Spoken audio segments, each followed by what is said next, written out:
وہ آیت تو ضرور ہے جس پہ موسیقی کے حرام ہونے پر قیاس کیا جا سکتا ہے، وہ ہے سورہ انفال۔ اس میں ہے مقام و تصدیہ کہ کافروں کا طواف خانہ کعبے کے گرد یہ تھا کہ وہ سیٹیاں اور تالیاں بجاتے تھے، اس کے سوا کچھ نہیں تھا، اور وہ ننگا طواف کرتے تھے، ننگے ہو کر۔ تو اس سے اللہ نے جب تالیوں کو اور سیٹیوں کو کافروں کا فعل قرار دیا ہے، تو اب موسیقی کے حرام ہونے میں کون سا جواز رہ گیا؟ اب موسیقی، اس سے پتہ چل رہا ہے کہ موسیقی تو آلریڈی حرام ہے، جب اللہ کو تالیاں اور سیٹیاں بجانا پسند نہیں ہے اور اسے کافروں کا فعل قرار دیا گیا ہے، تو اس طرح موسیقی کے حرام ہونے میں اب کوئی شک نہ رہا۔ تو افسوس، صد افسوس ایسے لوگوں پہ جو اس عارضی سی زندگی کو اتنی ترجیح دے رہے ہیں کہ ایسے مذموم فعل کہ جن کا شریعت میں کہیں جواز ہی نہیں ہے، وہ نبیوں کی طرف پیش کر رہے ہیں۔ استغفر اللہ۔ جناب داؤد علیہ السلام کو اللہ تعالیٰ نے خوبصورت آواز سے نوازا تھا، وہ قرآن، وہ اللہ کے کلام کی تلاوت کرتے تھے، اور کیا ہی بات تھی ان کی۔ تو یہ تو کوئی نہیں ہے کہ وہ یہ آلات لے کر ساز، سرنگیاں، نعوذ باللہ، اور طبلے اور باجے یہ بجاتے تھے۔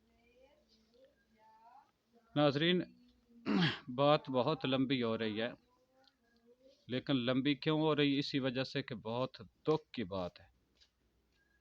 اپنے اس دکھ کے اظہار کے لیے میں آپ کی خدمت میں ایک نظم عرض کروں گا، جبکہ میرا عنوان تو اور تھا، ابھی وہ عنوان چل رہا ہے، لیکن درمیان میں اچانک یہ بات آ گئی کہ ایک بوڑھا فنکار جس کی ٹانگیں بھی ابھی قبر میں لٹکی ہوئی ہیں، تو وہ موسیقی کو جناب داؤد علیہ السلام کی طرف منسوب کر رہا تھا۔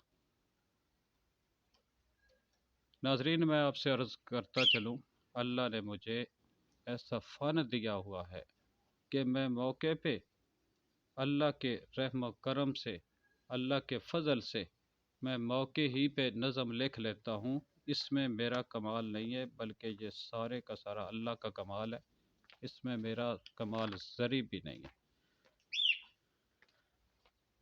تو اس کے لیے میں عرض کر رہا ہوں ایک نظم، چھوٹی سی نظم موسیقی، جیسا کہ چارٹ پہ لکھا ہوا آپ کو نظر آ رہا ہے، حرام ہے موسیقی، موسیقی حرام ہے۔ تو اس کے لیے میں عرض کر رہا ہوں، آپ توجہ فرمائیں۔ بے حیائی کا پہلا سبب ہے موسیقی۔ یہ نظم جو ہے یہ طنزیہ انداز میں ہے، آپ نے سمجھنے کی کوشش کرنی ہے۔ بے حیائی کا پہلا سبب ہے موسیقی، حرام بھلا کب ہے موسیقی۔ بے حیائی کا پہلا سبب ہے موسیقی، حرام بھلا کب ہے موسیقی۔ یہ حلال ہر ادا رکھتی ہے، حرام زادوں کی روح کی غذا رکھتی ہے۔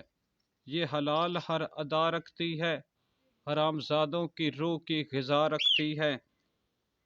چیز بڑی باڈھب ہے موسیقی، حرام بھلا کب ہے موسیقی۔ فحشی کو ملی جلا اس سے، حیا ہے یوں ہی خفا اس سے۔ فحاشی کو ملی جلا اس سے، حیا ہے یوں ہی خفا اس سے۔ ہر جان بلب ہے موسیقی، حرام بھلا کب ہے موسیقی۔ اگلا بند۔ موسیقار تم بنو لوگو، طاغوتی نسل جنو لوگو۔ موسیقار تم بنو لوگو، طاغوتی نسل جنو لوگو۔ شیطان کی اپنی طلب ہے موسیقی، حرام بھلا کب ہے موسیقی۔ اگلا بند۔ عذابوں کو دعوت دے لو تم بھی، ہارمونیاں اور طبلے لے لو تم بھی۔ عذابوں کو دعوت دے لو تم بھی، ہارمونیاں اور طبلے لے لو تم بھی۔ اچھا اعجاز کسب ہے موسیقی، حرام بھلا کب ہے موسیقی۔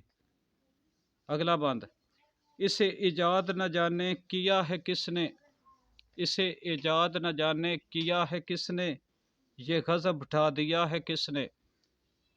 اسے ایجاد نہ جانے کیا ہے کس نے، یہ غضب اٹھا دیا ہے کس نے۔ اذان ہو تب ہے موسیقی، حرام بھلا کب ہے موسیقی۔ آخری بند، اس سے بخشش آدمی کی ہو جاتی ہے، سب نیکیاں یہ اس کی دھو جاتی ہے۔ اس سے بخشش آدمی کی ہو جاتی ہے، سب نیکیاں یہ اس کی دھو جاتی ہے۔